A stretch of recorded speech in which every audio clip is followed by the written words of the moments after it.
Hi, I am Laura from gatheringquilt.com. If you're watching this, you're probably making a friendship heart pattern, which is so exciting. I just wanted to go over like pressing fabric tips and then also cutting tips, especially because this one has longer cuts of fabric. If you're new to quilting, this would be great for you. If you've already quilted, this is not going to be anything revolutionary, so you can just skip to the next one. I just wanted to talk about just basics. Most quilters don't pre-wash their fabric. Some do. It's kind of a controversial topic. I don't pre-wash hardly ever. So if you bought your fabric from a fabric store, or if it's quilting cotton, you'll be fine. Probably. You'll probably be fine. The times I would pre-wash are if it's like a really high contrast, so like maybe a really dark red and then a white fabric, you might want to pre-wash those.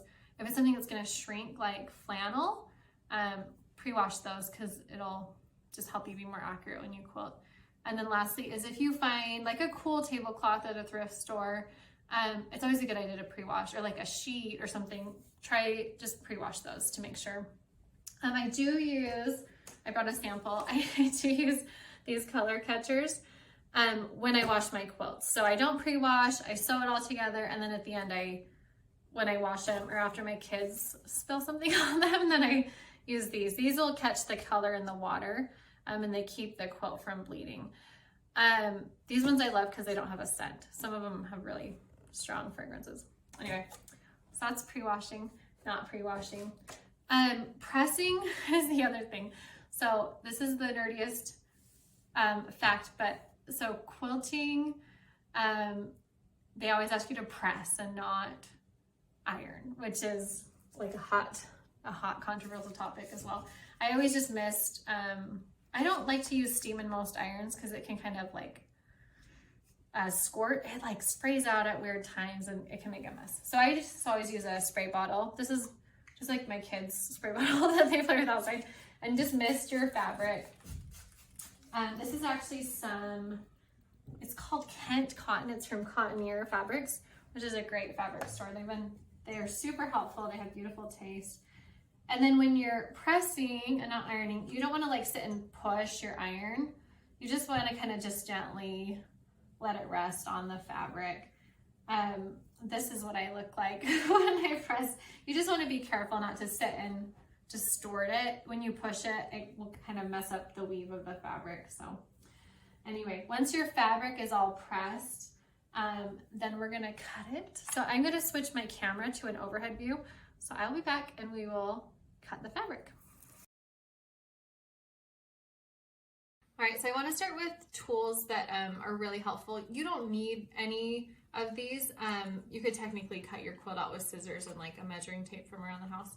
But these are the three things that I think are really helpful for quilting. You'll use them again and again and again when you quilt. The first is a ruler. I would do a 6.5 by 24.5. It's kind of the size that you'll go back to again and again. This is my favorite brand. It's Creative Grids. I'll hold it up. And I love it because it has little grippies on the back, so it doesn't slide on your fabric as much. Second is a Rotary Cutter. I am a lefty, so this is my third one that finally worked for me. This will work if you're right-handed or left-handed. This is the Olfa Splash, but this is a great one. I've had it for maybe 6 years or so, and it hasn't had any issues. And then the last thing is a cutting mat. So any cutting mat will work. I think it's nice if it's at least 18 by 24, because you'll be able to cut fat quarters in the future, which is kind of a common fabric cut. If it's self-healing, that doesn't matter at all. I wouldn't pay more for that. Just any cheap mat that's 18 by 24. And those are the three things I think will really come in handy if you're gonna start quilting. So before you cut, you always wanna square up your fabric. So I start by, these are the selvages, the edges of the fabric. I start by matching those up, and then you're just gonna fold it in half. Kind of find a way that it will hang nicely. And then you're gonna put it on your cutting mat. You wanna come over here and show okay, so you're gonna make sure that you line up this fold on the bottom line. you want it to be as close as possible. Like you don't want it, for example, you don't want it so it's going up like that. And here's why. When you cut long strips, you're gonna open it up, and if you have it crooked, it's gonna be like that. But you want it to be nice and straight. So always try and get it as much as possible on that bottom line. And then you always wanna give yourself a nice clean edge to start. So I make sure it's overhanging by the 0 just a little bit. It doesn't have to be a ton.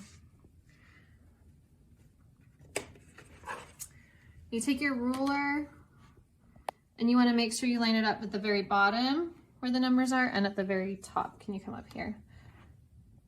So right up there and then all the way down at the 0 as well. And then to cut, you're going to hold really firm so it doesn't slide. You cut a little bit and then you're going to walk your hand up. You're going to cut a little bit more and finish it.